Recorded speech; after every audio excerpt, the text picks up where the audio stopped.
Welcome, deep divers. You know, there are these Hollywood stories. They just stick around, don't they? They really do, especially the ones tangled up in mystery. Exactly, like Yeah. whispers that just get louder over the years. And today we're diving into one of those really complex ones. Right, the kind that leaves you asking questions long after. It involves Charlie Sheen. Once Hollywood's golden boy, now he's facing this decades-old, very serious allegation head-on in his new Netflix documentary, aka Charlie Sheen. Yeah, and it's not just about him defending himself, is it? This claim has had, well, huge repercussions. It's really damaged reputations. That's a lot of people wondering, what actually happened here? What's the real story? It's true. The power these stories have, especially under the Hollywood spotlight, it's immense. They can kind of take on a life of their own, shaping how people see things for years, sometimes even without solid proof. So our mission today in this deep dive is really to try and navigate all those tricky layers. We're looking directly at the new documentary, but also, the whole conversation around it. And just to be clear, we're not here to decide who's guilty or innocent. That's way beyond us. Absolutely not. We're trying to unpack it. What's being claimed? What's being denied? And what are the bigger questions this whole thing brings up? About memory, about credibility. And even our role, just watching it all unfold. Yeah, exactly. Understanding the story around the allegation is almost as important as the allegation itself. That long-term impact you mentioned, how perceptions get shaped, that really hits home here. Let's get into the core accusation because it is, it's devastating. It really is. The claim is that decades ago, Charlie Sheen sexually assaulted Corey Haim, who was just 13 at the time, on the set of the movie Lucas. Now, the really crucial thing to understand here is this claim doesn't come directly from Corey Haim himself. He tragically passed away back in 2010. Right. That's a critical piece of this puzzle. The allegation comes from Corey Feldman, another actor who knew Haim well. Feldman says Haim told him the story. And that distinction is so important. Feldman, in his own documentary, My Truth, The Rape of Two Coreys, he didn't just share his account. He also included others who said Haim told them the same thing. Okay. But relying on that kind of indirect testimony, that's the central challenge here, isn't it? Especially since Haim can't speak for himself. Legally, that's a nightmare, I imagine. Oh, absolutely. It often just becomes he said, she said, but secondhand.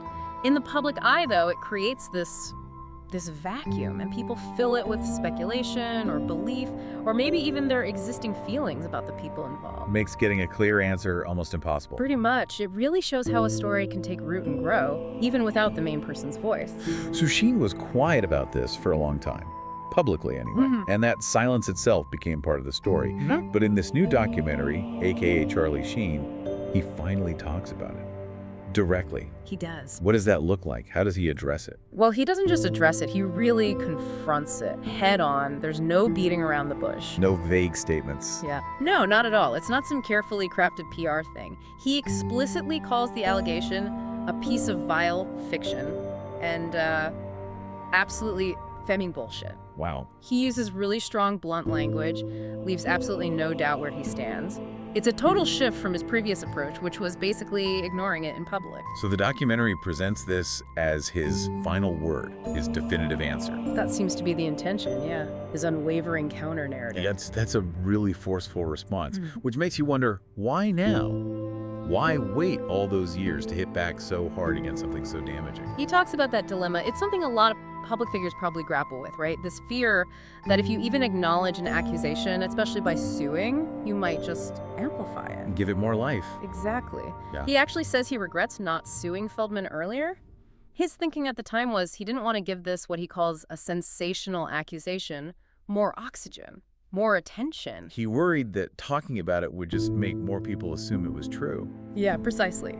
But he explains how that strategy, which probably seems smart then, kind of backfired. It allowed this story to just sit there unchallenged in many people's minds for years. And just fester. Right. It shaped public opinion in ways he now really regrets. He thought silence would make it go away, but it didn't. But his defense isn't just his own word, right? The documentary builds this counter-narrative too, using other voices. That's right. And it's significant. It brings in people who directly contradict Feldman's story. The most prominent voice is Corey Haim's own mother, Judy Haim. Okay, what does she say? She has been very public, very consistent over the years, saying this incident with Sheen just never happened. She's on record multiple times refuting it. That must be incredibly difficult for her. You can imagine. She's expressed real distress about how her son's name is being used in all this. And the documentary doesn't stop there. It includes other friends, other family members of Haim who also dispute Feldman's version. So it complicates the picture significantly. It's not just Sheen versus Feldman. Not at all. It's more like this mosaic of conflicting stories from people who are actually close to Haim. Okay, so we have the public claim, we have Sheen's really strong denial, and then we have these conflicting accounts from Haim's own circle. What does Sheen himself say about actual evidence? Proof? Or maybe the lack of it? He's very clear on this point. From his perspective, there has never been any definitive, corroborated evidence to back up the claim. Ever. Nothing concrete. He stresses there's no confession, no corroborated testimony from Haim himself, no police report filed at the time, nothing beyond these secondhand accounts. So, in his view, it's completely unproven, yet it's been incredibly damaging to him, personally and professionally.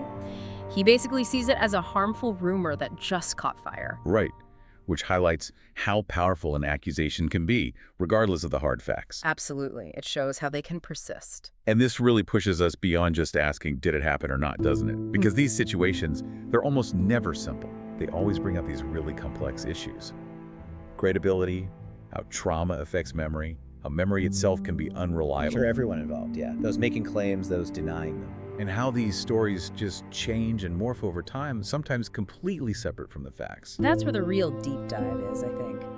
Haim's absence isn't just a legal hurdle.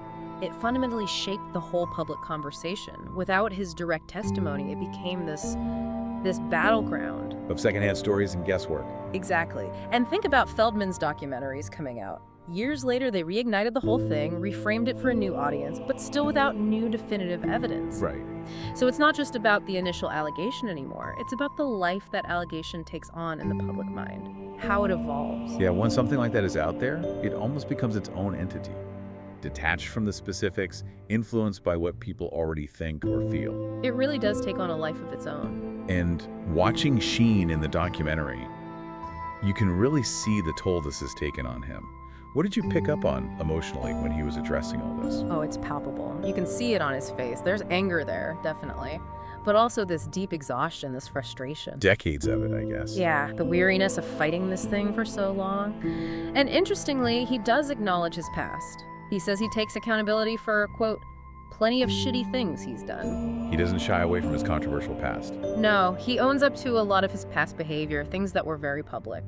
But he draws a very, very firm line here at this accusation. He refuses to accept responsibility for this one thing. Absolutely. He makes it crystal clear that, in his view, this is not one of those shitty things. It's a really raw, emotional defense.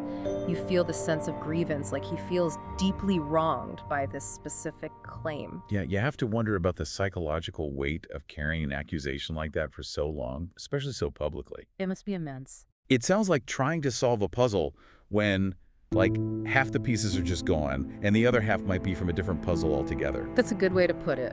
So the documentary itself, it must have to deal with that ambiguity, right? It can't just give a simple yes or no answer. Exactly right. And it doesn't try to. Instead of aiming for some definitive solution, it deliberately presents both sides of the claim, the forceful denial.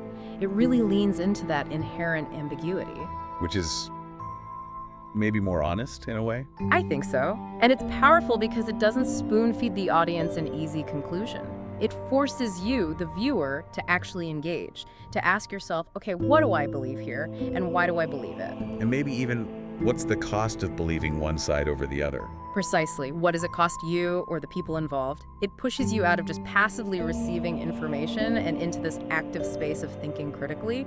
It makes you confront the fact that sometimes there just isn't a neat resolution. It's almost like a commentary on how we consume these stories in the first place. Yeah, a bit of meta-commentary, how we process these incredibly charged narratives. Which brings it right back to you, the listener, and the challenge these stories present.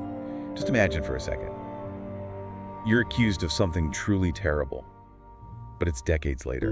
The person involved can't speak anymore, the evidence is all indirect. Yeah. And people you trust, or people close to the situation, are saying completely opposite things. How do you even begin to respond? Especially to an audience that might have already decided. It's a profound challenge, personally and publicly. It forces us to think about what truth even means in these kinds of highly public, emotionally loaded situations. What questions does the documentary leave you with then? So many lingering questions, like, are all the people involved being completely open about their memories, their motivations? Could there be witnesses we haven't heard from, or whose stories got lost in the noise? And how much are our own reactions shaped, maybe unconsciously, by the media coverage, by rumors, by how we already felt about Sheen or Feldman, not just by the facts laid out? And what does justice even look like here? Especially when memory itself is so central, and a key person is gone. It really underscores how difficult, maybe sometimes impossible it is, to get real closure or find that definitive truth when a crucial voice is just silenced permanently. That is a heavy thought. You know, when someone says, "I just don't believe it," is that really enough? Or when someone insists it's false, does that just settle the matter? Probably not, right? I think this deep dive really pushes for a deeper kind of critical thinking about the responsibility we have as viewers, as fans, maybe just as people to ask hard questions, but also to really listen. To absorb the complexity. Yeah, and resist that urge to just jump to a conclusion, especially one driven by emotion when the facts are still so disputed. And I think a key insight from this whole tangled situation is that sometimes the story around the allegation is just as revealing as the allegation itself. How so? Well, by looking closely at how the story is told, who tells it, the inconsistencies, even the things people don't say, the silences, you start to see the whole web of narratives. Peeling back the layers. Exactly, you get a better understanding of the full landscape, not just the accusation on the surface. It shows you how these stories get built, how they're fought over, how they last over time, often completely separate from any legal outcome. So wrapping up our deep dive today, we've journeyed through these really difficult allegations involving Sheen and Haim. We've heard Sheen's very forceful denial in his own words, and we've seen how incredibly elusive truth can be when the answers aren't clear-cut. It's a powerful example of how these stories echo through time, shaping lives, shaping how we see people for decades. Yeah. And it leaves us, I think, with a really provocative thought for you to consider.